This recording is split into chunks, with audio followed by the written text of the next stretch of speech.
सध्या कुडाळमध्ये हायवेलाच आमचे 2 हॉटेल आहेत. एक तर समोर आदिपुटोबा जे प्युअर व्हेज आहे आणि इकडे तळकोकण.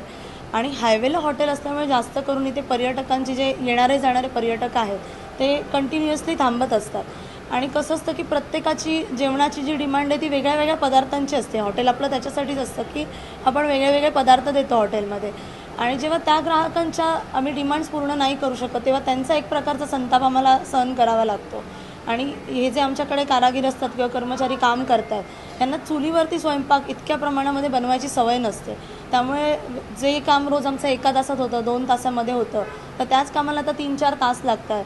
त्या गोष्टी शिजायला वेळ लागतो. म्हणजे इतकं फास्ट त्याच्यासोबत कोपअप करणं शक्य नाही आहे. म्हणजे तो एक मोठा प्रॉब्लेम आम्हाला सध्या फेस करावा लागतो. तुम्ही म्हणताय तसंच आहे, कारण जेवणाची दुपारची वेळ असते ही सगळ्यांची आणि सगळे भुकेलेल्या वेळेत बरोबर हॉटेलचा रस्ता पकडतात. आणि त्यामुळे काय होतं की पेशन्स नसतो लोकांमध्ये. म्हणजे त्यांना लगेचच पाहिजे असते. सध्या आम्ही सगळ्यांना सांगायचा प्रयत्न करतोय की थोडं चुलीवर करतोय, थोडासा वेळ द्या आम्हाला. आणि एकत्र सगळे ग्राहक त्यांच्या एकत्र आलेल्या ऑर्डर्स त्याच्यामुळे नक्कीच कोणाची तरी ऑर्डर लेट जाणार आहे. म्हणजे सगळ्या टेबलची ऑर्डर एकसाथ किचनमधनं बाहेर जाणं शक्य नाही आहे. ऑलरेडी आपण त्या गोष्टी चुलीवरती बनवतोय, त्याला वेळ लागतोय.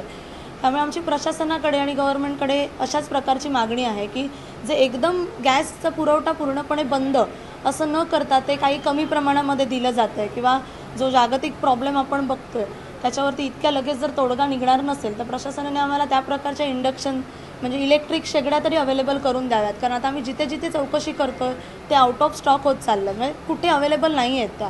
तर किमान प्रशासन याच्यामध्ये काहीतरी करून आम्हाला ते अवेलेबल करून देऊ शकतं का, त्याचं मॅन्युफॅक्चरिंग वाढवणं किंवा काही अशा प्रकारे. आणि जर आम्हाला ते करायचं आहे तर त्याची जी लाईटची बिलं येणार आहेत ती पण आम्हाला एवढ्या मोठ्या प्रमाणात भरणं शक्य नाही होणार. तर त्याच्यावरती काही सवलत देऊ शकतात लाईट बिलावरती. तर अशा प्रकारच्या मागण्या सध्या आमच्या आहेत प्रशासनाकडे. हो, काल रात्री ॲक्च्युली आमच्याकडे कोल्हापूरचे काही ग्राहक आले होते आणि आमचं गुगलवरती लोकेशन लावून ते शोधत शोधत इथपर्यंत येऊन पोचले होते. त्यांनी आम्हाला कॉल करून काही आधी विचारलं नव्हतं. डायरेक्ट आल्यामुळे त्यांना मी क्लोजिंग टायमिंग जवळ आलं होतं आणि 11:15 ऑलमोस्ट वाजले होते. तर मी त्यांना तेच सांगितलं की सर 11:15 वाजलेत, क्लोज झालं. आणि हा असा सिलेक्टेड मेनूज आम्ही सध्या देतो.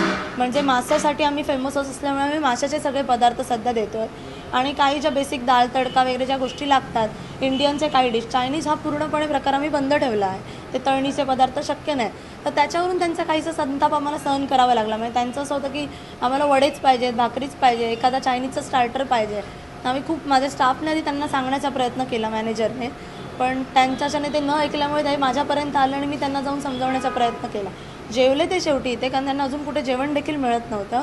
पण तो एक त्यांचा थोडासा संताप होता की का नाही. म्हणजे ग्राहक त्यांच्या जागी अजून ह्या लेवलपर्यंत नाही पोचले. त्यांना अजून नाही माहिती आहे की हॉटेलवाले कशामधून जातात किंवा काय आलं आहे. त्यांच्यापर्यंत त्याची झळ तेवढी कदाचित पोचली नसावी. त्यामुळे त्यांना असं वाटतं हॉटेलमध्ये आल्यानंतर आम्हाला हे मिळायलाच पाहिजे.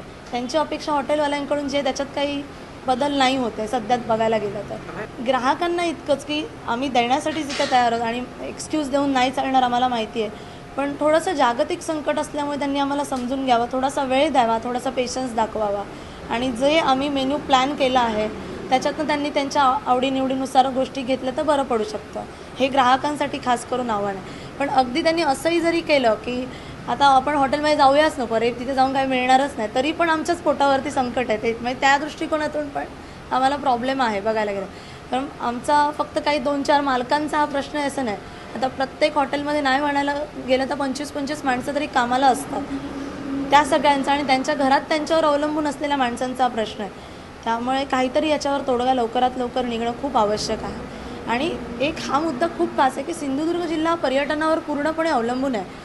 जर हॉटेलवाल्यांवरती याचा परिणाम झाला तर त्याच्यामागे आमचे काही वेंडर्स आहेत ज्यांच्याकडून आम्ही सामानाची खरेदी करतो, तर सगळ्या चेनवरती पूर्ण याचा परिणाम होणार आहे. कामगारांच्या कुटुंबावरती तर होणारच आहे, आमच्यावरती पण होणार आहे. अशी जी चेन पूर्ण याच्यावरती अवलंबून आहे त्या सगळ्या सेक्टरवरती याचा परिणाम होणार आहे.